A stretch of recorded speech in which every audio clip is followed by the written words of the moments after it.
Welcome to Norfolk Perspective City Slice. I'm Bob Batcher, and it is 2014, and the reason I say that is because the world has changed when it comes to business. Instead of the large industrial complex, I think we're now looking at small business, and I got just the three people here that can talk to you about maybe getting involved. Jim Carroll, the Executive Director for the SBDC and Vice President for Small Business for Hampton Roads Chamber of Commerce. Did I get that right? Yes, sir. You certainly did. No, okay. Then the two people next to you, same organization. Absolutely. Okay. Deborah Farley, Yeah. who is the Associate Executive Director, and Lauren Small, Certified Business Analyst. How you doing?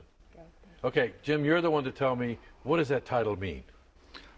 Two things. Number one, the Hampton Roads Chamber serves the 5 Southside cities, Portsmouth, Norfolk, Chesapeake, Suffolk, and Virginia Beach. The Small Business Development Centers handles those cities as well as the other 13 cities and counties throughout southeastern Virginia. Okay, cool. And you have one heck of a big business card.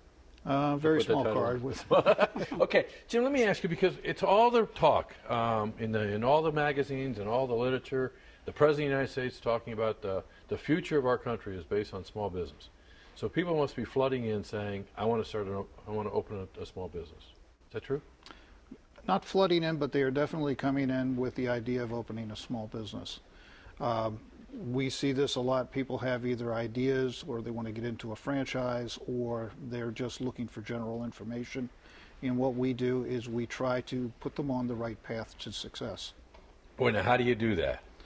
Through a variety of means. First, through our training classes. Every person who wants to start a small business that has not been in business before, we put them through a 3-hour class called Owning Your Own Business, which is a reality check for people. We talk about personal financial issues, how to structure the business, the legal issues, the marketing, the finance, and then the planning that has to go into getting a business up and running.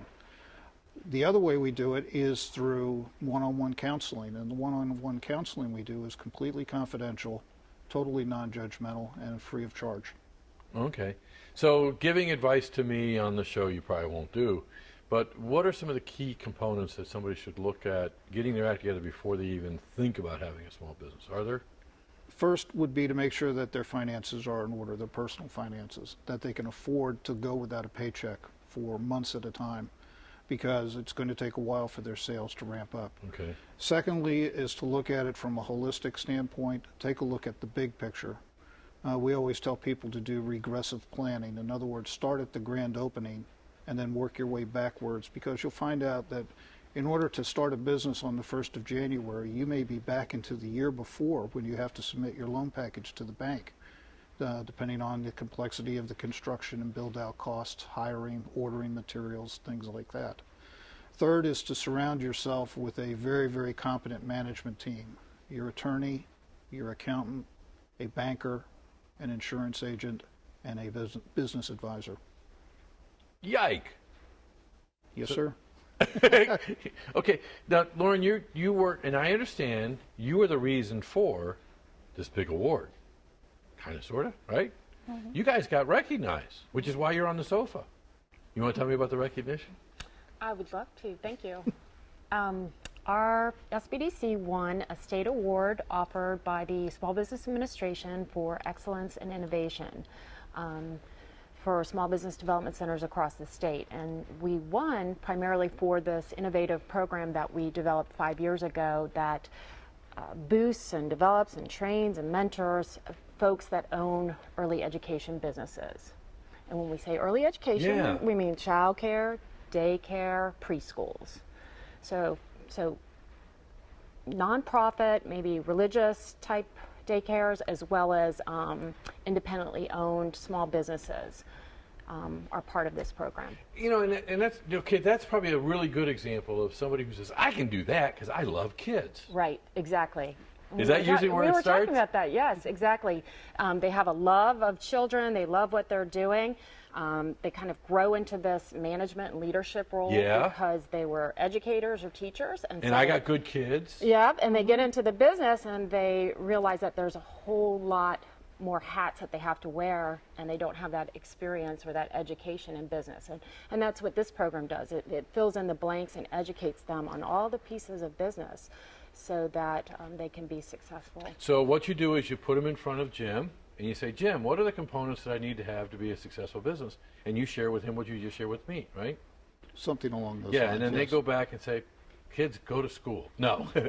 but there's a huge demand for that, and that's not something that a Ford Motor Company can fill the gap. So there really is an opportunity for small business. Oh, it really is. It's really needed in our community.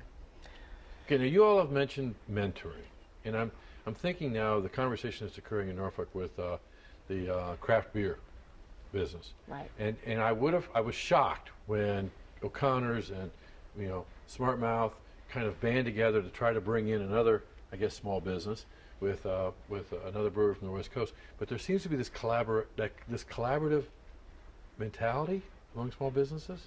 Is that? It Is is. that true? The old adage, Macy's does talk to Gimbals. In other words, you will talk to your competitors, and in some cases, when you bring in the collaborative element, you usually have both businesses succeeding. Okay. Lauren, talk to me about the early conversations with a small business wannabe. Well, they have a lot of ideas, and part of what we do is to try to get them to realize, to be realistic about their ideas and to really think through their plan. And what we've seen over the years is that entrepreneurs that have a plan and they've really thought it through and they've thought about the money piece, as Jim was talking about, are just much more likely to be successful because they're less reactionary to their business environment. And I like to relate it to, would you go to California without a map? Okay, you could. Don't ask my wife that. Well, you could. Yes, you could, but it would okay. just take you longer and it would cost more money. So you're just more proactive when you've really thought it through. And that's kind of what our organization does, is we try to just be there to kind of problem solve and think through all the different elements of starting a business. Deborah, you've been doing this for a while. Yes. Have you had some people come in and you say, don't do it? No. I never Okay. tell a person directly not to do it. Okay. But I would take them through all of the elements that needs to come together in order to make it work. And as Jim stated before, if you don't know to use those professionals in their own right, in their own industries, the lawyer, the accountant, the CPAs, you've got to pull all those people together to make it work. Mm-hmm. And through the Starting Your Own Business workshop, we actually walk them through all the various steps that it would take to be successful. And with the mentors, all of it, you have to have all of those elements. You can't just have one or two of them. So you've got to have the product or service or the idea. I guess I'm thinking Shark Tank days. Yes. You got to have a product or service that's worth selling. But it also takes more than just that to kind of develop the seed, right? Right, and you got to have a passion for what you want to do also. I tell anyone, as your question was, would I tell a person no, they can't do it? No, I would never tell a person that, but if I can walk them through all of the features that I've seen work through the years, and I have been with the SBDC for 24 years, and so I've seen... Started when you were 10. Yes, I did. How did you know? But those who have been successful, those who have not been successful, if I can take those elements that I've seen not work with the ones that failed and be able to demonstrate and provide examples of things that were not as effective as others, then most times, most often, the business can work through the things that they're not strong within, that they don't have the strong hold on. I've been thinking back when Ford closed the plant. Right. That was the big oh wow moment, and it was like, what are we going to do? And I know a lot of the men and women that came out of Ford who had been with Ford for 30 or 40 years decided, well, I've always been wanting to do basket weaving and sell my baskets, right? Exactly. Did you get an influx? Yes.